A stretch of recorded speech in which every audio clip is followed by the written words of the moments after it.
नमस्कार दोस्तों, मैं सृजल मिश्रा आज की इस वीडियो में आप सबका तहे दिल से स्वागत और अभिनंदन करती हूँ। दोस्तों, आज की इस वीडियो में हम मौर्य एवं शुंग काल के बारे में डिटेल में जानेंगे। इसमें चंद्रगुप्त मौर्य के बारे में, अशोक महान सम्राट के बारे में, अशोक के धर्म के बारे में, मौर्य का प्रशासन, सामाजिक और आर्थिक स्थिति, कला एवं सत्याप्त और मौर्य साम्राज्य का जो पतन है, इन सारी चीजों के बारे में हम इस वीडियो में डिटेल में चर्चा करेंगे। तो चलिए और जानते हैं। दोस्तों, मौर्य वंश के अभ्युदय ने भारत के राजनीतिक सांस्कृतिक इतिहास में एक नए युग का सूत्रपात किया था। इस युग में प्रथम बार संपूर्ण भारत एक राजनीतिक सूत्र में बंध सका। संपूर्ण भारत में एक महान समान प्रशासन स्थापित किया गया, जिससे देश में सांस्कृतिक एकता स्थापित हो सके। शिशुनाग वंश के पश्चात मगध पर नंद वंश का शासन हुआ। फिर नंद राजाओं को उखाड़ फेंकने का कार्य चंद्रगुप्त मौर्य ने किया। मगध के नंद शासक शोषण तथा अपने अधिकारों का गलत प्रयोग करते थे। उन्होंने चंद्रगुप्त, जो कि मौर्य जाति का एक महान योद्धा था, को मगध छोड़ने के लिए दबाव डाला। उसने उत्तरी भारत में शरण ली। वहां उनकी भेंट एक महान बुद्धिमान ब्राह्मण चाणक्य से हुई। दोस्तों, चाणक्य को और किस नाम से जाना जाता है वो आप मुझे कमेंट में जरूर बताइएगा। दोस्तों, चाणक्य की मदद से ही चंद्रगुप्त मौर्य ने नंद राजाओं को उखाड़ फेंका तथा 321 ईसा पूर्व में मौर्य साम्राज्य की स्थापना की। तो चलिए हम इतिहास के कुछ सूत्र जान लेते हैं, जिससे इसके बारे में हमें पता चलता है। तो मौर्य राजवंश तथा उसके शासन काल का इतिहास जानने के लिए हमें साहित्यिक, विदेशी विवरण तथा पुरातत्व तीनों ही साधन पर्याप्त सहायता से उपलब्ध है। ब्राह्मण साहित्य में कौटिल्य का अर्थशास्त्र, विशाखदत्त का मुद्रा राक्षक, नाटक आदि प्रमुख है। इनमें कौटिल्य के अर्थशास्त्र के अध्ययन में हमें प्रथम मौर्य सम्राट के व्यक्तित्व एवं कृतित्व संबंधी प्राय सभी बातों का ज्ञान हो जाता है। क्लासिकल यूनानी रोमन लेखक के विवरण में मौर्यकालीन इतिहास एवं संस्कृति का ज्ञान प्राप्त होता है। सिकंदर के बाद के लेखकों में मेगास्थनीज का सर्वाधिक महत्वपूर्ण है। इनकी पुस्तक का नाम पता है आप लोग को? इंडिका। ये कंपटीशन एग्जाम में बहुत ज्यादा पूछा भी जाता है। मौर्य इतिहास का प्रमुख सूत्र है। इसका विदेशी विवरण में भी वही महत्व है जो भारतीय साहित्य में अर्थशास्त्र का है। तो दोस्तों, चलिए और अब हम चंद्रगुप्त मौर्य के बारे में जानते हैं कि आखिर ये कौन थे और इन्होंने कैसे अखंड भारत पर अपना साम्राज्य स्थापित किया था। मौर्य साम्राज्य का संस्थापक सम्राट इतिहास में चंद्रगुप्त मौर्य के नाम से विख्यात है। चंद्रगुप्त मौर्य प्रथम सम्राट था जिसने लगभग समूचे भारत को एक राजनीतिक सत्ता के अधीन ला दिया था। मौर्य राजाओं के विषय में जानकारी अनेक साहित्य स्रोतों से प्राप्त होती है। अधिक जानकारी कौटिल्य द्वारा रचित अर्थशास्त्र तथा मेगास्थनीज, जो भारत में चंद्रगुप्त राज्य की सभा में यवन का राजदूत था, के वृत्तांतों से मिलती है। इसके अतिरिक्त अशोक के शिलालेख भी हैं, जिन्हें स्तंभों एवं शिलाओं पर खुदवाया गया है। इन्हें राजाज्ञा कहा जाता है। चंद्रगुप्त मौर्य के आने से पहले उत्तर पश्चिमी भारत पर मुख्यतः गढ़ संघों तथा सिकंदर के सेनापति सेल्यूकस का शासन था। चंद्रगुप्त ने इन सभी को पराजित करके देश का एकीकरण किया। देश के इस एकीकरण का श्रेय वास्तव में चाणक्य को ही जाता है। वह तक्षशिला विश्वविद्यालय में अर्थशास्त्र के अध्यापक थे। सिकंदर ने भारत पर आक्रमण करके समय भारतीय राजाओं में जिस कायरता एवं उदासीनता का प्रदर्शन किया, उससे चाणक्य न केवल आहत हुए अपितु क्रोधित भी हुए। इसीलिए देश की रक्षा तथा निर्बल राजाओं को उखाड़ फेंकने हेतु चाणक्य ने अपने शिष्यों को चंद्रगुप्त मौर्य के नेतृत्व में एक सेना तैयार करने की प्रेरणा दी। चंद्रगुप्त भी उन्हीं का शिष्य था। चाणक्य के मार्गदर्शन में चंद्रगुप्त को देश का एकीकरण करने में सफलता प्राप्त हुई। चाणक्य ने चंद्रगुप्त को राजा बना दिया तथा स्वयं राष्ट्रकृत राष्ट्र के आत्मान प्रधानमंत्री के रूप में कार्य किया। मौर्य साम्राज्य की राजधानी बिहार में पाटलिपुत्र थी, जो कि आजकल पटना के नाम से जानी जाती है। चंद्रगुप्त मौर्य लगभग 25 वर्ष तक शासन किए थे। उसके पश्चात उनके पुत्र बिंदुसार ने लगभग 27 वर्ष तक शासन किया। तो ये तो थी बातें चंद्रगुप्त मौर्य के बारे में। अब हम अशोक महान के बारे में जानेंगे, जो कि अशोक सम्राट हैं। दोस्तों अशोक बिंदुसार का पुत्र था। बिंदुसार मैंने अभी पहले बताया चंद्रगुप्त मौर्य का पुत्र था, तो उनके पुत्र थे अशोक। वह 272 ईसा पूर्व में मगध के सिंहासन पर बैठे। अशोक की गणना आज भारत के महानतम शासकों में की जाती है। चंद्रगुप्त मौर्य द्वारा छोड़े गए साम्राज्य में वह केवल कलिंग साम्राज्य को ही जोड़ पाए। उन्होंने लगभग 255 ईसा पूर्व में कलिंग वर्तमान ओडिशिया पर आक्रमण कर विजय प्राप्त की, परंतु युद्ध की क्रूरताओं तथा विध्वंस रूप में उसे इतना शोकातुर बना दिया कि भविष्य में युद्ध न करने की उन्होंने घोषणा कर दी। अशोक ने निर्णय किया कि वह धर्म के माध्यम से लोगों का हृदय जीतने का प्रयास करेंगे, इसलिए उन्होंने शेष जीवन लोगों की भलाई तथा विश्व में धर्म प्रचार के लिए अर्पित कर दिया।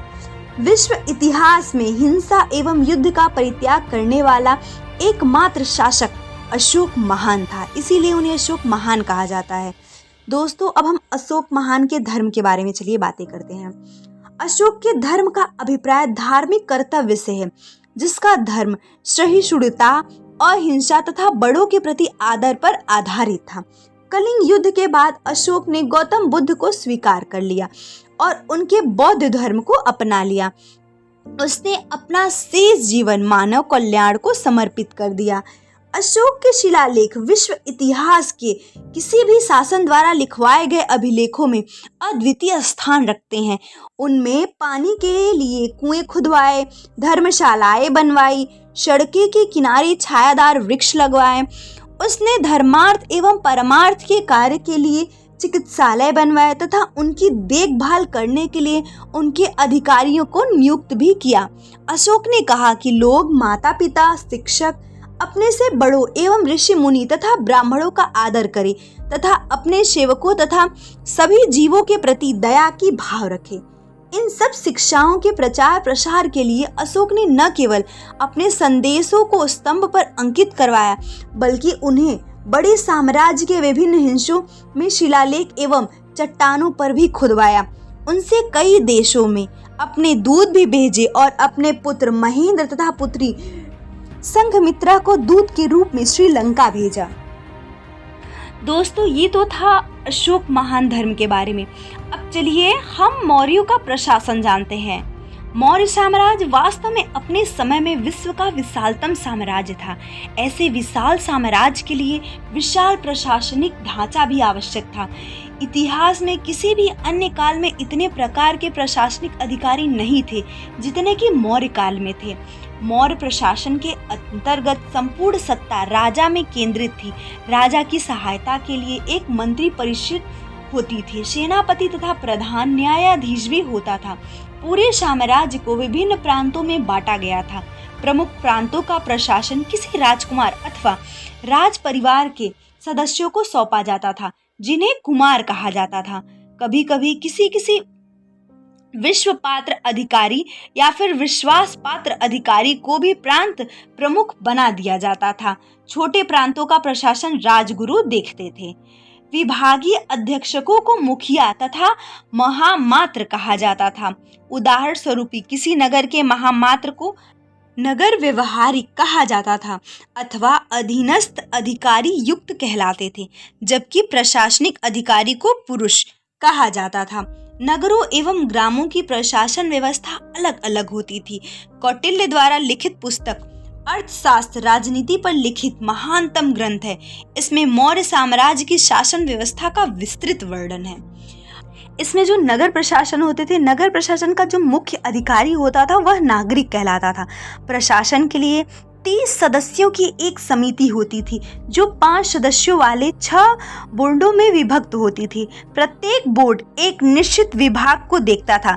जैसे पहला इसमें है उद्योग, दूसरा विदेशी, तीसरा जन्म तथा मृत्यु के रिकॉर्ड, चौथा वजन तथा नापतोल, पांचवा जो है वो सफाई तथा जो छठवां रहता था उसमें सार्वजनिक सुविधाएं होती थी।